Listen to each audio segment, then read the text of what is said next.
Você se pergunta como um candidato com tão poucas qualidades e com tantos defeitos pode conseguir o apoio quase que incondicional de grande parte da população? Você já tentou argumentar racionalmente com essas pessoas, mas parece que elas estão absolutamente decididas e te tratam imediatamente como inimigo no mais leve aceno de contrariedade? Até sua tia, que sempre foi fofa com você, agora ataca seus posts sobre política no Facebook? Pois bem, vou te contar uma história. O principal nome dessa história é um sujeito chamado Steve Bannon. Bannon tem uma visão de extrema-direita nacionalista. Ele possuía um site no qual expressava seus pontos de vista, que flertavam com o machismo, com a homofobia, com a xenofobia, entre outros. Porém, o site era de pouca visibilidade, e seu sonho era de que suas ideias se espalhassem com mais força em todo o mundo. Para isso, Bannon contratou uma empresa chamada Cambridge Analytica. Essa empresa conseguiu dados do Facebook de milhões de contas de perfis por todo o mundo, de todo tipo de dado acumulado pelo Facebook, curtidas, comentários, mensagens privadas. De posse desses dados e utilizando algoritmos, essa empresa poderia traçar perfis psicológicos detalhados dos indivíduos. Tais perfis seriam então utilizados para verificar quais indivíduos estariam mais predispostos a receber as mensagens. Aqueles com disposição de acreditar em teorias conspiratórias sobre o governo, por exemplo, ou que apresentavam algum sentimento de contrariedade ao cenário político atual. A estratégia seria fazer com que esse indivíduo suscetível a essas mensagens mudasse seu comportamento, se radicalizasse. Como as pessoas passaram a receber as notícias e a perceber o mundo principalmente através das redes sociais, não é difícil manipular essas informações. Se você pode controlar as informações que uma pessoa tem acesso, você pode controlar a maneira com que ela percebe o mundo, e com isso influenciar a maneira como se comporta e age. Posts no Facebook podem te fazer mais feliz ou triste, te deixar com raiva ou com medo. Os algoritmos sabem identificar as mudanças no seu comportamento pela análise dos padrões de suas postagens, curtidas e comentários. Assim, indivíduos com perfis de direita, em seu tradicional discurso não gostam de impostos, foram radicalizados para perfis paranoicos em relação ao governo e a determinados grupos sociais. A manipulação poderia ser feita, por exemplo, através do medo, com o bordão, o governo quer tirar suas armas. Esse tipo de mensagem estimula um sentimento de impotência e de incapacidade de se defender. Estimula também um sentimento de somos nós contra eles, o que fecha a pessoa para argumentos racionais. Sites e blogs foram fabricados com notícias falsas para bombardear diretamente as pessoas influenciáveis por esse tipo de mensagem. Além disso, foi explorado também o sentimento anti-establishment, anti-mídia tradicional e anti-tudo isso que está aí. Quando as pessoas recebiam várias notícias de forma direta e não viam essas notícias repercutirem nos jornais, chegavam à conclusão de que a grande mídia mente e esconde a verdade da qual elas agora sabem. Se antes a mídia tradicional podia manipular a população, a manipulação teria que ser feita abertamente aos olhos de todos. Agora todos temos telas privadas que nos mandam mensagens diretamente. Ninguém sabe que tipo de informação a pessoa ao lado está recebendo ou quais mensagens estão construindo sua percepção de realidade. Com esse poder nas mãos, Bannon conseguiu popularizar entre os jovens a alt-right, movimento de extrema-direita americano, que resultou nos protestos Unite the Right no ano passado em Charlottesville, Virgínia, e que tiveram a participação de supremacistas brancos. Bannon trabalhou na campanha presidencial de Donald Trump e foi estrategista de seu governo. A Cambridge Analytica trabalhou também no referendo do Brexit, que foi vencido principalmente por argumentos originados de fake news. Quando a manipulação veio à tona, Mark Zuckerberg foi chamado ao Senado americano para depor. Para quem entendeu o que houve, ficou claro que a democracia da nação mais importante do mundo havia sido hackeada.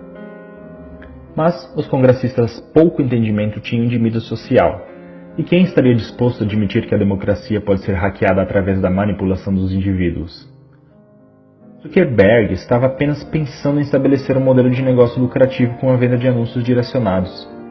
A coleta de dados e a avaliação de perfil psicológico das pessoas tinham a intenção inocente de fazer as pessoas clicarem em anúncios pagos. Era apenas um modelo de negócios, mas esse mesmo instrumento pôde ser usado com finalidade política. Ele se deu conta disso e sabia que as eleições brasileiras podiam estar em risco também. Somos uma das maiores democracias do mundo. Facebook então tomou medidas ativas para evitar que as campanhas de desinformação e manipulação ocorressem em sua rede social. Muitas contas fake e páginas que compartilhavam informações falsas foram retiradas do Facebook no período que antecede as eleições. Mas não contavam com a capilarização e a popularização dos grupos do WhatsApp. O WhatsApp é um aplicativo de mensagens diretas entre indivíduos. Por isso, não pode ser monitorado externamente. Não há como regular as fake news, portanto. Fazer um perfil fake no WhatsApp também é bem mais fácil do que em outras redes sociais e mais difícil de ser detectado. Lembra do Steve Bannon, que sonhou com o retorno de uma extrema-direita nacionalista forte mundialmente? Que tinha ideias que são classificadas como anti-minorias, racistas e homofóbicas? E que usou um sentimento difuso ante tudo que está aí e o medo de os homens se sentirem indefesos para conquistar adeptos? Pois bem, ele se encontrou em agosto com Eduardo Bolsonaro. Bolsonaro disse que Bannon apoiaria a campanha de seu pai com suporte e dicas de internet. Bannon é agora um consultor eventual da campanha. Bolsonaro é o candidato ideal para ele, porque compartilha suas ideias no cenário ideal, um país passando por uma grave crise econômica e com a população desiludida com sua classe política. Logo depois de manifestações de mulheres nas ruas de todo o Brasil e do mundo contra Bolsonaro, o apoio do candidato subiu, entre o público feminino, de 18% para 24%. Um aumento de 6 pontos depois da grande parte das mulheres se unir para demonstrar sua insatisfação com o candidato. Isso acontece porque, de um lado, a grande mídia simplesmente ignorou as manifestações e, por outro, houve um ataque preciso às manifestações através dos grupos de WhatsApp pró-Bolsonaro. Vídeos foram editados com cenas de outras manifestações, com mulheres mostrando seios ou quebrando imagens sacras, mas utilizadas dessa vez para desmoralizar o movimento Ele Não entre as mais conservadoras. Além disso, Eduardo Bolsonaro veio a público logo após a manifestação e declarou: "As mulheres de direita são mais bonitas que as de esquerda. Elas não mostram os peitos e nem defecam nas ruas. As mulheres de direita têm mais higiene." Essa declaração pode parecer pueril ou simplesmente estúpida, mas é feita sob medida para estimular um sentimento de repulsa para com o outro lado. Isso não é nenhuma novidade. A máquina de propaganda do nazismo alemão associava os judeus a ratos. O discurso era de que os judeus estavam infestando as cidades alemãs, assim como os ratos. Esse é um discurso que associa o sentimento de repulsa e nojo a uma determinada população, o que faz com que o indivíduo queira se identificar com o lado, entre aspas, limpo da história. Daí os 6% das mulheres que passaram a se identificar com Bolsonaro. Agora é possível compreender por que é tão difícil usar argumentos racionais para dialogar com o eleitor do Bolsonaro. Você se dá conta, agora, do nível de manipulação emocional a que seus amigos e familiares estão expostos? A pergunta é: o que fazer? Não adianta confrontá-los e acusá-los de massa de manobra. Isso só vai fazer com que eles se fechem e classifiquem você como um inimigo do outro lado. Ser chamado de manipulado pode ser interpretado como ser chamado de burro, o que só vai gerar uma troca de insultos improdutiva. Tenha empatia. Essas pessoas não são tolas ou malvadas. Elas estão tendo suas emoções manipuladas e sendo submetidas a uma percepção de realidade bastante diferente da sua. Tente trazê-las aos poucos para a razão. A única maneira de mudar seu pensamento é fazer com que tais pessoas percebam sozinhas que não há argumentos que fundamentem suas crenças e as notícias veiculadas de maneira falsa.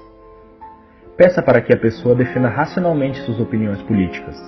Esteja aberto para ouvi-la, mas continue sempre perguntando mais e mais, até ela perceber que chegou num ponto em que não existem argumentos para responder. Pergunte, por exemplo, por que você decidiu por esse candidato? Por que você acha que ele vai mudar as coisas? Você acha que ele está preparado?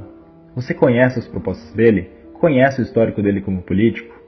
Quais realizações dele você aprova? Se perceber que a pessoa não está pronta para debater, retire-se da discussão.